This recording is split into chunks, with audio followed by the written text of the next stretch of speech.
അസ്സലാമലൈക്കും. ഇനി നമുക്ക് ബ്രെഡ് കൊണ്ടൊരു ഗുലാബ് ജാം ഉണ്ടാക്കാം. നല്ല ടേസ്റ്റി ആയിട്ട് നല്ല സോഫ്റ്റ് ആയിട്ടുള്ളൊരു ഗുലാബ് ജാമാണ് കേട്ടോ. നമ്മളുടെ ബ്രെഡിൻ്റെകളൊക്കെ ഒഴിവാക്കി നമുക്ക് വൈറ്റ് ഭാഗം മാത്രം എടുത്തേക്കാം.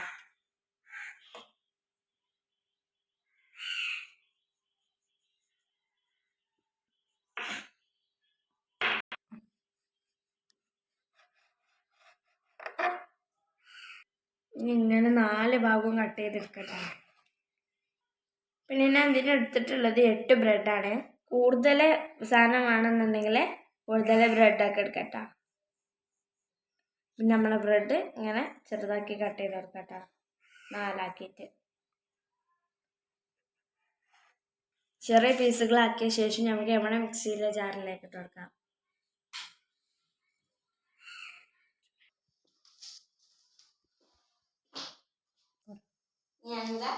ഒന്ന് അരിച്ചെടുത്തിട്ടുണ്ട് കേട്ടോ. നല്ല പൊടിഞ്ഞ് കിട്ടിയിട്ടുണ്ടെങ്കിൽ നമുക്കിതൊരു ബൗളിലേക്ക് മാറ്റാം.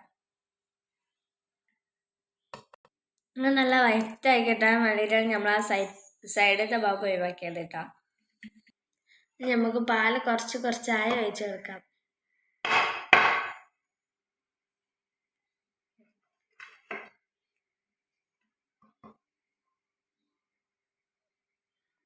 ഇത് സ്പൂൺ ആക്കിയിട്ട് ശരിയാവണ്ടേ, നമുക്ക് കൈ കൊണ്ട് തന്നെ ആക്കിയിട്ട് മാറ്റാം.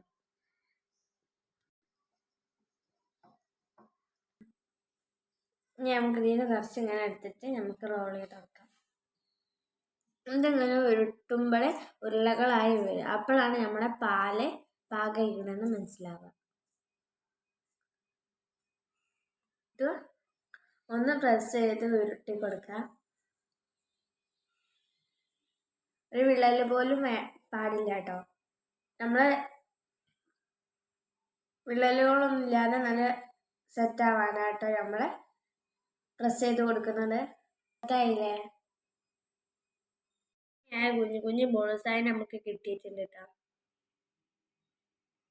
ഇനി നമുക്കൊരു പാൻ അടുപ്പത്ത് വെക്കാം കേട്ടോ. പാൻ അടുപ്പത്ത് വെച്ചാൽ ഇത് ചൂടായ ശേഷം നമുക്ക് അതിലേക്ക് ഓയിൽ ഒഴിച്ച് കൊടുക്കാം. ഓക്കെ, നമ്മൾ ഉണ്ടാക്കി വെച്ച ബോൾസാൾ അതിലേക്ക് ഇട്ട് കൊടുക്കാം. ഇത് ബ്രെഡ് ആയതുകൊണ്ട് വേഗം കരിയാതെ നോക്കണേ.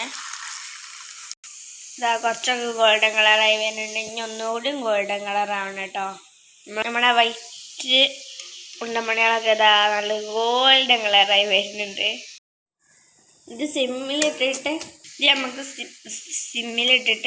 ഒന്ന് ഫ്രൈ ചെയ്തെടുക്കാം. ബ്രെഡ് ആയതുകൊണ്ട് പെട്ടെന്ന് കരിഞ്ഞു പോകും. ഇത് ഏകദേശം ഒരു ഗോൾഡൻ കളറായി വന്നിട്ടുണ്ടെങ്കിൽ നമുക്കിത് കോരിയെടുക്കാം. ഗുലാബ് ജാമിൻ്റെ ഒരു കളറായി വന്നിട്ടുണ്ട്. അപ്പോഴാണ് ഞാൻ കോരിയെടുത്തത്. ഇനി നമുക്ക് ഇതിന് വേണ്ടിയിട്ടുള്ള ഷുഗർ സിറപ്പാണ് അടുത്തത് തയ്യാറാക്കേണ്ടത്.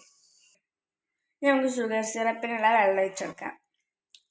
ഇനി നമുക്ക് പഞ്ചസാര ഇട്ട് കൊടുക്കാം.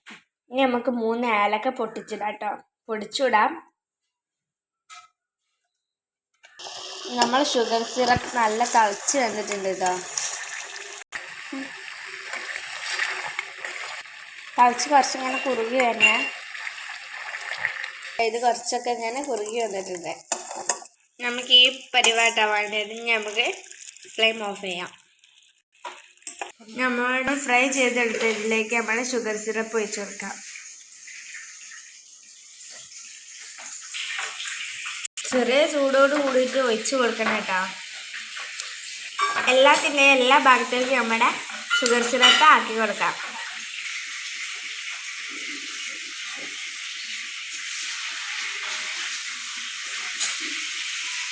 നമ്മളെ ടേസ്റ്റി എമ്മി സ്വീറ്റ്സ് റെഡി ആയിട്ടുണ്ട്. ഒരു അലങ്കാരപ്പണിക്ക് വേണ്ടി ഞാൻ റെഡി ആയിട്ടുണ്ട്. ഒരു അലങ്കാരപ്പണിക്ക് വേണ്ടി ഞാൻ കുറച്ച് നട്സ് ഇട്ട് കൊടുത്തിട്ടുണ്ട് കേട്ടോ. ഞാൻ കഴിച്ചു നോക്കാം. ഇത് കഷ്ണാക്കി എടുക്കണം.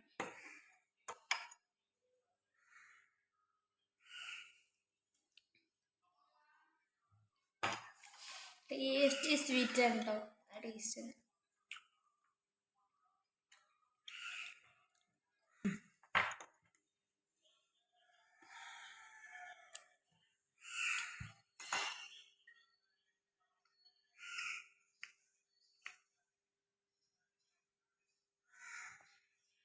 എൻ്റെ വീഡിയോയിൽ ഇഷ്ടമായ ലൈക്ക് ചെയ്യുക, ഷെയർ ചെയ്യുക, സബ്സ്ക്രൈബ് ചെയ്യുക. ഞങ്ങൾക്ക് അടുത്ത വീഡിയോയിൽ കാണാതെ ബൈ ബൈ.